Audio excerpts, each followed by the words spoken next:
এখানে একটা ষড়যন্ত্র চলছে। ঢাকা বিশ্ববিদ্যালয়ের ছেলেমেয়েরা যখন বলেছে 9 তারিখ ইলেকশন হবে, তার মানে 9 তারিখ ইলেকশন হবে। এটাকে আমরা ষড়যন্ত্র হিসেবে দেখছি, কারণ এটাই হচ্ছে প্রথম নির্বাচন, গণ অভ্যুত্থানের ফসল হিসেবে আমরা ডাকসু ইলেকশন চেয়েছিলাম, কারণ ডাকসু হচ্ছে একটা স্টুডেন্টের ভয়েস হিসেবে কাজ করে।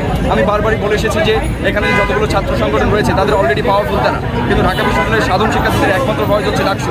ফলে এই ডাকসুকে তারা স্থবির করে দিয়ে ছাত্র সংগঠনগুলো তাদের সেটেলমেন্ট চালিয়ে যেতে চায়। ফলে তাদের যে ভাগ বাটোয়ারা এর আগে বিদ্যমান ছিল, যে বন্দোবস্ত, সেই বন্দোবস্ত চালিয়ে যেতে চায়। ফলে নানা জায়গা থেকে একটা ষড়যন্ত্র হচ্ছে। এমনকি নিষিদ্ধ ছাত্রলীগও নানা জায়গাতে আমরা দেখেছি আদালতে তাদের যে বাম সংগঠনগুলো রয়েছে, ডান সংগঠনগুলো রয়েছে, অনেকেই চাচ্ছে না তাদের ক্ষমতা, যে ক্ষমতা এখন তারা চর্চা করছে সেটা দাবিতে কমে যাক। ফলে এই ষড়যন্ত্রের জায়গা থেকেও ডাকসু বন্ধ করার চেষ্টা হতে পারে।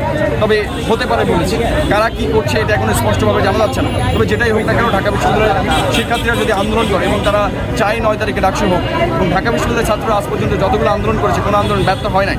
সুতরাং আমরা বলে দিয়েছি 9 তারিখ ইলেকশন হবে মানে হবে, সেটা হাইকোর্ট বলুক আর নাই বলুক, সেটা হাইকোর্ট অবমাননা করার কিছু নাই। আমরা আন্দোলন করলে সেই আন্দোলনটাই হচ্ছে হাইকোর্টের রায়। সো হাইকোর্টকে আমরা বলবো যে আমাদের ছাত্রছাত্রীদের আন্দোলনকে তারা সমর্থন করুন, এবং আমরা জুলাইয়ে দেখেছি যে আমাদের আন্দোলন কিন্তু সফল হতে বাধ্য হয়েছে। তো সেই জায়গায় যেন হাইকোর্ট না যায়, আমরা হাইকোর্টকে সেই অনুরোধ করবো। এখানে দুইটা রায় আমি দেখলাম, যে একজন আবেদন করেছে যে যারা নিষিদ্ধ ঘোষিত তাদেরকে ভোট দিতে দেওয়া হবে কিনা ইত্যাদি দেখবেন। আরেকটা রায় আমরা দেখেছি যে একজন ফার্ম প্যানেল থেকে বা সম্ভবত ছাত্র শিবিরের একজন প্রার্থীর নামে রিট করেছেন। তো সেই জায়গা থেকে আমরা মনে করি প্রথমটাতে তো স্থগিত হয় না, দ্বিতীয়টাতেই দেখলাম যে স্থগিত করেছে। ফলে এখানে একটা ষড়যন্ত্র চলছে। কিন্তু আমরা বলেছি যে ঢাকা বিশ্ববিদ্যালয়ের ছেলেমেয়েরা যখন বলেছে 9 তারিখ ইলেকশন হবে, তার মানে 9 তারিখ ইলেকশন হবে। এটা নিয়ে আসলে এটা কোনো ব্যত্যয় হবে না, এবং আপনারা দেখবেন চেম্বার কোর্ট থেকে অলরেডি সেই যে রায়টা স্থগিত করা হয়েছিল সেটাও স্থগিত করা হয়েছে।